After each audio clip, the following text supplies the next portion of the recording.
नमस्कार दोस्तों, बेसिक गणित में आपका हार्दिक स्वागत है।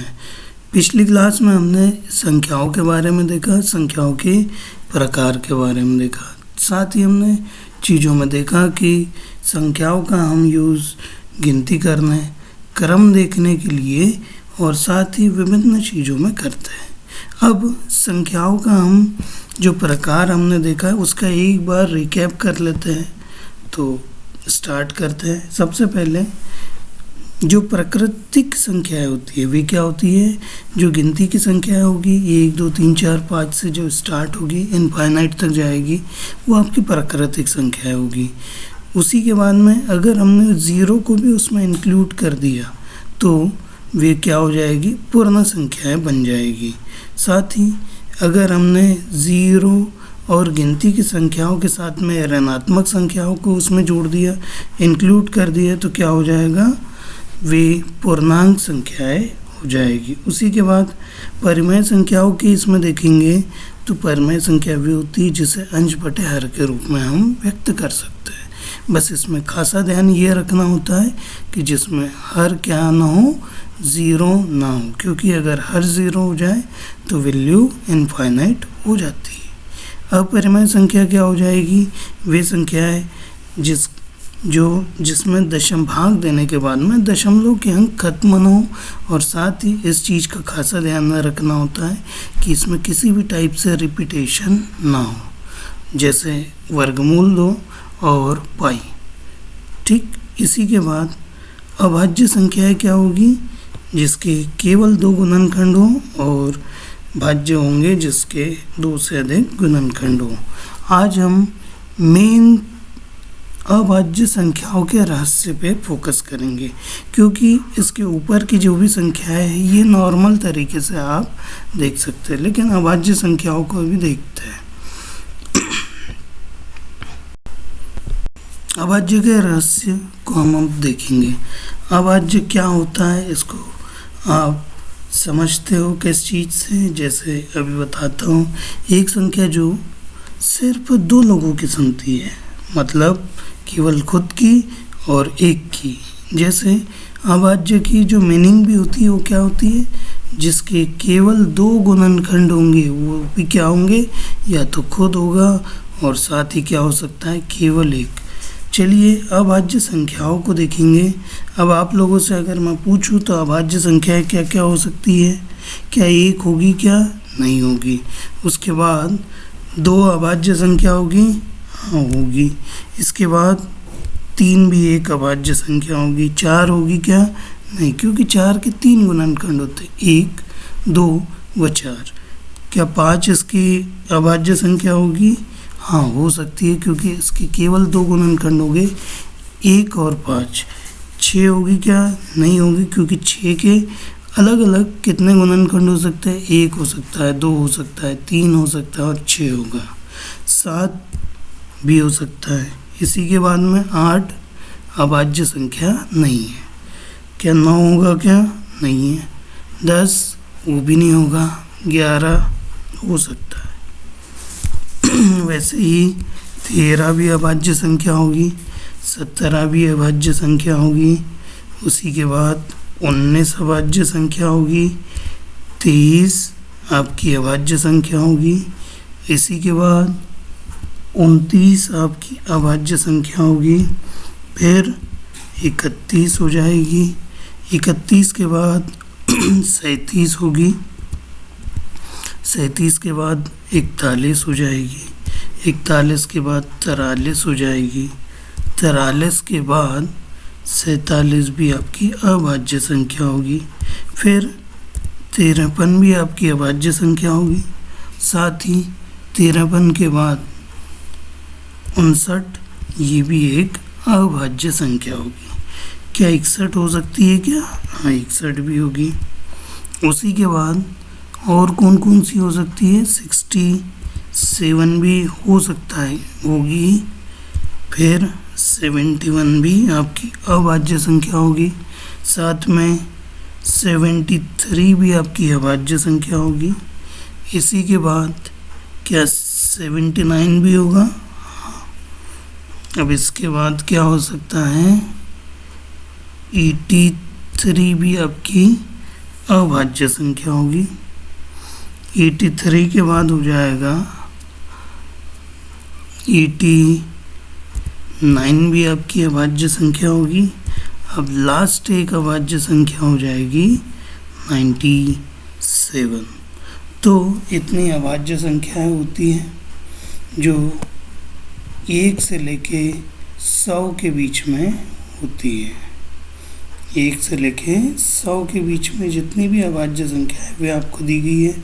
2, 3, 5, 7, 11, 13, 17, 19, 23, 29, 31, 37, 41, 43, 47, 53, 59, 61, 67, 71, 73, 79। उसके बाद में हो जाएगा 83, फिर 89 और 97। तो ये इनको गिन लेते हैं। 3, 3, 6, 3, 3, 9, 4, 12, 3, 5, 15, 3, 6, 18, 3, 7, 21, 22, 23, 24, 25 आपकी अभाज्य संख्याएं हो जाएगी। अब इसी के बाद हमें कुछ चीज़ों का भी देखना होता है। जब आपने 1 को देखा तो 1 क्या होती है, न कभी अभाज्य संख्या होगी न ही भाज्य संख्या होगी। और साथ ही अपने को ये भी देखना होता है कि 2 जो होगा वो एक ऐसी यूनिक नंबर होता है जो क्या होता है, इवन भी होता है और प्राइम भी होता है, मतलब सम संख्या भी होता है और साथ में क्या हो जाएगा, ये आपकी अभाज्य संख्या भी हो जाएगी। चलिए इसी के बाद और कुछ चीज़ों को देखते हैं। जैसे 0, जैसे हमने देखा कि 1 न प्राइम संख्या होती है न कंपोजिट, वैसे ही 0 भी न ही अभाज्य संख्या होगी न ही भाज्य होगी। अब हम क्वेश्चनों पे आते हैं, तो क्वेश्चनों को देखिएगा और ध्यान रखिए क्वेश्चनों को कैसे कैसे वैल्यू आप बताते चलिएगा।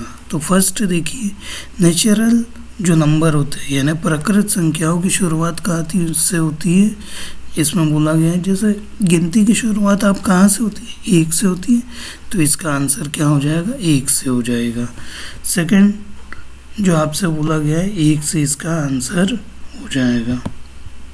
ठीक, इसी के बाद सेकंड क्वेश्चन, जो होल नंबर या पूर्ण संख्या का पहली संख्या क्या होती है, पूर्ण संख्या वे होती है जिसमें क्या होगा, शुरुआत कहाँ से होगी या पहला अंक क्या होगा, 0 होगा। या पूर्ण संख्या की जब हमने डेफिनेशन देखी थी तो उसमें बोला था कि प्राकृत संख्या में अगर 0 आ जाए स्टार्टिंग में तो उस मतलब क्या हो जाएगा, वो पूर्ण संख्याएं हो जाएगी। उसी के बाद इंटीजर जो होता है, इंटीजर का मतलब क्या हो जाएगा आपका पूर्णांक। पूर्णांक में कौन कौन सी चीज़ें शामिल होंगी, धनात्मक, ऋणात्मक और शून्य, तीनों चीज़ें शामिल होती है। इसके बाद में इनमें से कौन सी संख्या रेशनल यानी परिमेय संख्या होती है, तो परिमेय संख्या का मतलब होता है जिसे अंश बटे हर के रूप में लिख सकते हैं। तो अंश बटे हर में क्या लिखा हुआ है, 3/4 लिखा हुआ है, तो यहाँ पे सी ऑप्शन आपका करेक्ट हो जाएगा। इसी के बाद नेक्स्ट, प्राकृत संख्याओं का सेट कौन सा है, तो प्राकृत संख्याएं कहाँ से होती है, 1 से स्टार्ट होती है, तो इसका आंसर क्या होगा, बी वाला इसका आंसर हो जाएगा।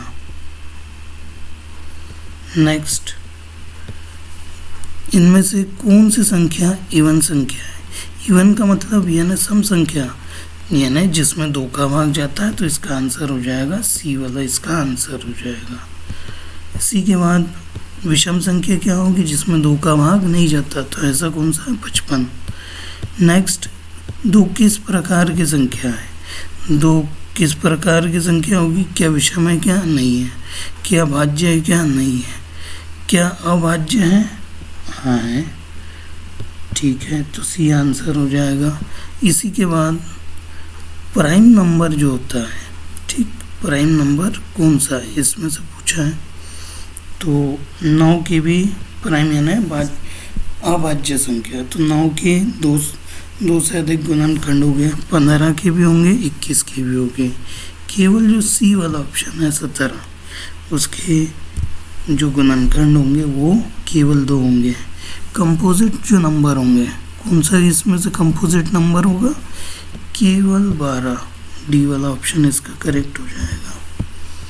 इसके बाद 0 किस सेट में आएगा? 0 किस में आएगा? किसका हिस्सा नहीं है? तो होल नंबर का भी होता है, इंटीजर का भी होता है, रेशनल नंबर का भी होता है, केवल नेचुरल नंबर का नहीं होता है। इसके बाद -5 किसका हिस्सा होगा? इंटीजर यानी पूर्णांक का हिस्सा होगा। कौन सी संख्या रेशनल नहीं है, जिसे हम अंश बटे हर में नहीं रख सकते, वो कौन सी संख्या होगी? वो केवल एक ही संख्या जो हमें दिख रही है वो हो जाएगा डी वाला ऑप्शन, √5। इसी के बाद कंपोजिट नंबर कौन सी है? तो कंपोजिट यानी भाज्य संख्या। भाज्य संख्या क्या है? केवल 4 आपको दिखाई दे रहा है। उसी के बाद सम संख्या को पहचानिए, यानी कि सम संख्या का मतलब क्या होता है? जिसके अंत में ये ऐसा नहीं होगा 0, 2, 4, 6, 8 हो, या तो 2 से पूर्ण रूप से विभाजित हो। तो इसका आंसर सी वाला आंसर होगा। ऑड नंबर की पहचान अंत में क्या होगा? ये सब होगा, तो सी इसका आंसर होगा।